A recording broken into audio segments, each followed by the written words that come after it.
আসসালামু আলাইকুম, সবাইকে স্বাগতম।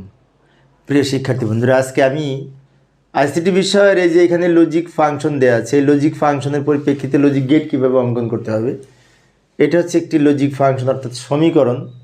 তো এখান থেকে যদি আমরা লজিক গেট অঙ্কন করতে চাই, খুব সহজ।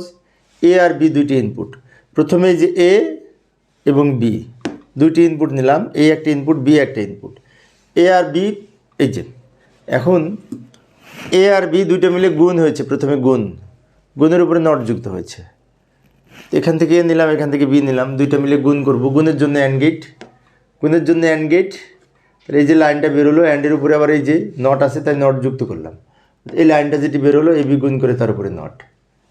ভালো করে লক্ষ্য করি, এটা হচ্ছে এ, এটা বি। তো এ আর বি দুইটা মিলে কি হয়েছে, গুণ হয়েছে। এই যে গুণ হয়েছে, গুণের জন্য অ্যান্ড গেট। গুণের উপরে আবার এই যে অ্যান্ডের উপরে আবার এই নটটা যুক্ত হয়েছে, তা অতিরিক্ত এই যে নট অঙ্কন করেছি, অ্যান্ডের সাথে নট যুক্ত করে এখানে ন্যান গেট হয়েছে। অ্যান্ডের সাথে নট যুক্ত করলে ন্যান গেট হয়। এবার এই অংশটা এ আর বি জাস্ট যোগ হয়েছে, যোগের জন্য অর গেট। তাহলে এ আর বি দুইটা মিলে কী করব, যোগ করার জন্য এরকম বাঁকা অর গেট, চাঁদের ন্যায় বাঁকা। এই যে লাইনটা বের হলো, এটা হচ্ছে এ প্লাস বি।